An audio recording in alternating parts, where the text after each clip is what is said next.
Hello everybody and welcome back to Red Eagle Politics. Make sure you guys like this video down below and subscribe to the channel if you are new. So Donald Trump has said that he has made his selection for VP. This is a long-awaited topic. It's been talked about ever since early 2021 on this channel. A lot of people have been talking about it in the conservative sphere as a whole. Now, it is true that we don't know who it exactly is going to be. It's not been revealed yet, although it is true that the reported shortlist has been cut down to 3 names, and that whoever he's going to pick is, quote-unquote, according to Donald Trump, likely going to attend Thursday's debate. Now, this could be a head fake as well. Maybe the person's not one of these 3. Donald Trump has done this kind of stuff before. He likes to do a little bit of trolling, but it seems like he has made his selection. I do believe that he has a great idea of who it's going to be, and in his mind, he knows who it's going to be, although they, according to Trump as well, they may not know who it is going to be, which is really intriguing here. And it's going to come down to one of, according to the shortlist as it stands right now, one of 3 names. You have Doug Burgum, the governor of North Dakota. You have Marco Rubio, the senator from Florida, and also J.D. Vance, the senator from the state of Ohio. Those are the final 3. Tim Scott did not make the final cut. It seems a lot of people have been talking about Vivek Ramaswamy. I've been saying for the longest time he's likely not going to be considered just because Donald Trump doesn't want somebody on the ticket who's going to be too similar to him. He wants somebody who can kind of like add something to the ticket electorally speaking. And again, VP is a position a lot of people will say it's super important. And if something happens to Trump, you could argue that it is. But in reality, it's a very ceremonial position. And there's been plenty of people who were being considered before the final shortlist. You had Tim Scott, for example. You had Byron Donalds, Ben Carson, some other people that were listed apparently not making the cut. Although it's interesting because you have a late entrant to the shortlist who did not make the reported final cut, who I still believe there's an outside shot that it could be this person, and that is Glenn Youngkin, the governor of Virginia. One of the only main big electoral wins that Republicans have had going all the way back to, post-2016 has been Virginia's 2021 governor race. You had Glenn Youngkin. He ran a campaign appealing to all wings of the Republican Party.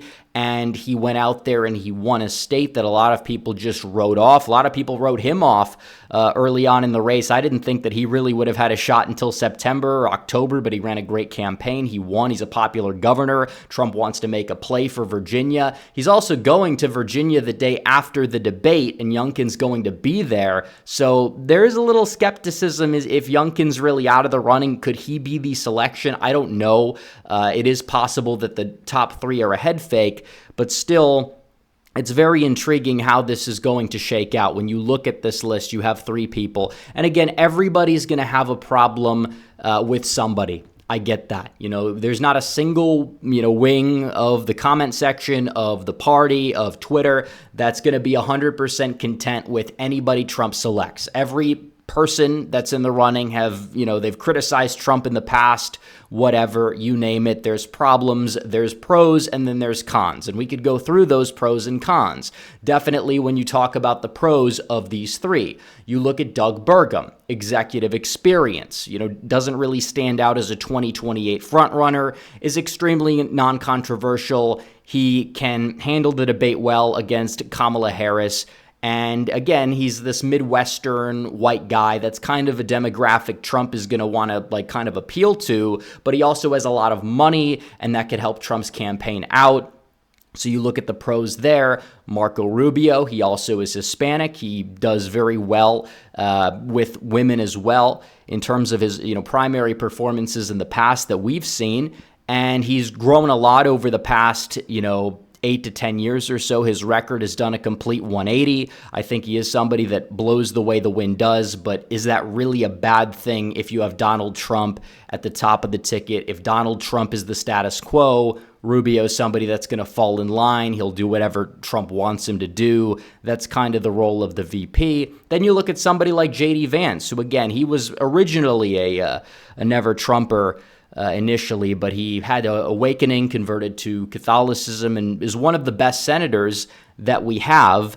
And, if Trump wants a successor of those three, I think that Vance probably would be that one. But I don't even know if Donald Trump is looking for a successor, and that would kind of lean towards the others here. But you look at the negatives as well. Doug Burgum is somebody, he kind of has intriguing optics. Some people might say he's a little sloppy, and Trump definitely wants somebody who can clean up well and sweep it up for him, both optically and on the debate stage with Kamala Harris. I think he could do the latter very well, though. But in terms of his big tech connections, there's a lot of skepticism there. Again, the VP role is a little bit overrated in terms of influence, but still, you'd probably rather have him be like Secretary of Energy or something like that, because that's kind of the vibe he fits. And is for somebody like a Marco Rubio, definitely his past record back in 2016, he was the establishment favorite. Now he's fallen a little bit out of favor with them because he's embraced MAGA a little bit more. But still, they will probably try to drive the wedge a little bit. And I don't think it's that big of a deal because, he was a primary opponent, endorsed Trump in 2016. But you look at J.D. Vance, they'll definitely try to drive that wedge. And there's also the question, does Vance have that appeal? He could also turn off donors because some of his economic stances, which are intriguing, but still, and also the lack of experience is kind of a thing. And as for Youngkin, we've talked about the pros, but there are also questionable cons. As he kind of, is a great governor for Virginia, national level, a little bit of a different ball game. He definitely, came out of the Carlyle Group, which was a Bush-aligned, more neocon firm that he was the head of. So there's question marks with all of these choices. There absolutely are. But again, VP is VP. And if Trump picks any one of these people, I'm going to vote for Trump. And I'd encourage everybody else to vote for Donald Trump as well, because that's the main takeaway. We need to win this election. We can't, secure the border. The border's not secured. You're never going to have a Republican, let alone an actual good Republican that you like, ever become president again based off of what's happening. Biden's already trying to give amnesty in certain doses through executive order. This is a big, big problem, and it needs to be dealt with. We need to win this election. I hope Trump's pick, A, is going to be somebody that, doesn't stab him in the back, but B, is also somebody that helps him go out there and win the election. And that's the main focus right here, right now. We don't know who it's going to be. Some people will say it's clickbait. It's not clickbait because Trump says he's made his pick. I just don't know who the pick is quite yet.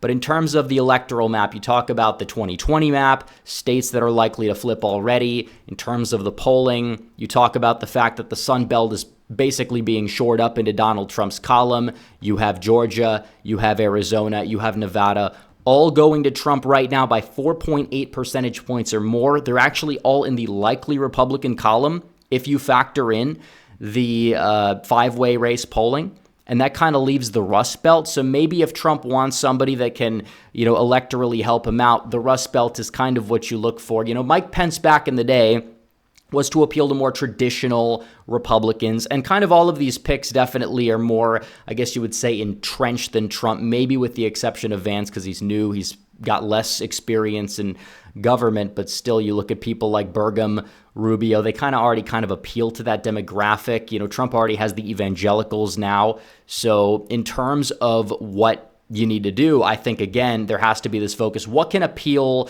or what can not turn people off in Wisconsin, Michigan, and Pennsylvania? And I think all these choices would probably not hurt him. You have Vance, who's got a great story in his personal life. You have Rubio's kind of embracing, more of this common good, conservatism mixed with economic populism type of thing that doesn't really hold back the ticket, even though in 2016 he would not have been a good fit for these areas, even though I think in the Rust Belt suburbs he'd help, and I don't think he'd hurt necessarily in the rurals.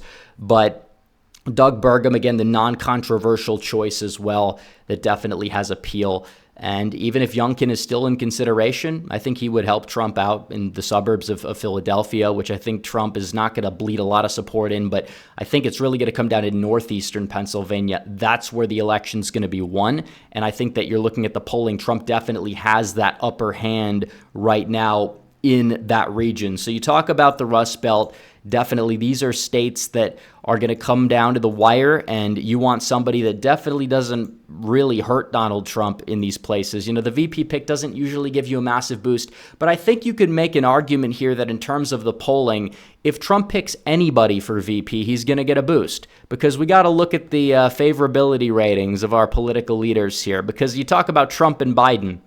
You know, Biden and Trump, they're both underwater, we know, polarizing, but who's more polarizing? Kamala Harris. Kamala Harris has got a favorable rating below 40%. She's one of the most unlikable, despised political figures that we have in this country.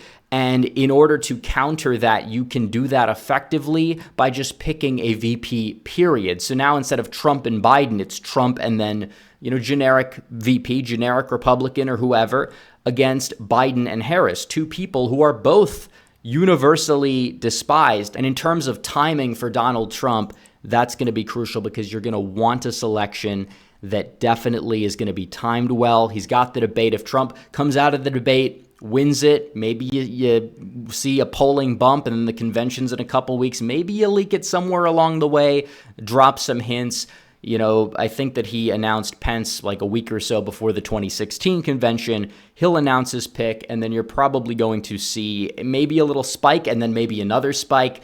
And you talk about the donations and the fundraising as well. June's going to be a better month for Trump than Biden, for sure. I mean, because you had it front loaded with the conviction, all these other fundraisers that he's getting that are just, you know, far more in number than Biden's. And then July's the convention, so he's probably going to get a big fundraising boost in July as well, over Biden at least. And then Biden probably has the edge in August because of the convention, but still, Donald Trump has definitely got the momentum there. More cash on hand than Biden. You know, Biden's spending a lot on ads, but it's not moving the needle, which is like the number one takeaway here.